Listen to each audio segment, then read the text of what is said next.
Acheter pour revendre ou acheter pour louer? On va tout expliquer dans cette vidéo. Aujourd'hui, on va t'aider à choisir entre les deux grandes stratégies que tu peux mettre en place dans l'immobilier. Faire du locatif ou faire du marchand de biens. Ce sont deux stratégies complètement différentes, mais il va falloir l'adapter par rapport à ton objectif.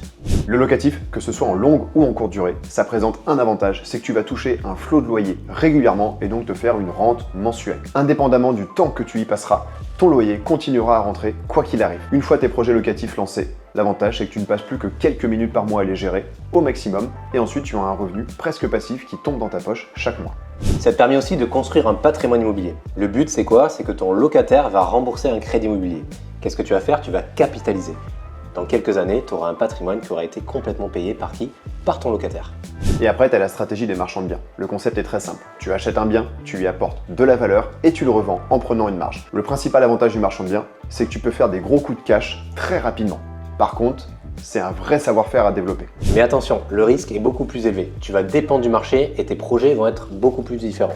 Tu es devenu professionnel de l'immobilier et tu es donc responsable de ce que tu vas revendre par la suite. Tu vas pouvoir faire de la division, des travaux, de la rénovation. C'est à toi de choisir réellement vers quoi tu veux t'orienter. La problématique que tu peux y avoir en tant que marchand de biens, c'est que tu n'as pas un revenu régulier. Tu vas toucher ta marge d'un coup et repartir sur d'autres projets par la suite. Alors, locatif ou marchand de biens? Et bien là, tout va dépendre de tes objectifs. Est-ce que tu veux un revenu stable mensuellement ou gagner de l'argent très vite avec des projets one-shot? Ce sera à toi de choisir en fonction de ta situation. Globalement, si tu as un bon réseau, tu as du temps, tu as de l'argent à investir, le marchand de biens peut être une bonne solution pour toi. A contrario, si tu as moins de temps et un réseau un petit peu moins développé, le locatif sera quelque chose de beaucoup plus accessible pour toi. Notre vision avec Mathieu, c'est la suivante. L'idée, c'est que tu fasses un mixte entre les deux, que tu aies un revenu régulier par l'intermédiaire du locatif que tu vas pouvoir créer et à côté, tu vas pouvoir aussi faire du marchand de biens de façon à pouvoir rentrer du cash et continuer à investir. Pour nous, c'est le meilleur des deux mondes. Tu as ton revenu régulier qui tombe tous les mois, donc tu n'as plus besoin vraiment de gagner beaucoup d'argent. Tu ne dépends pas de chaque projet que tu vas faire.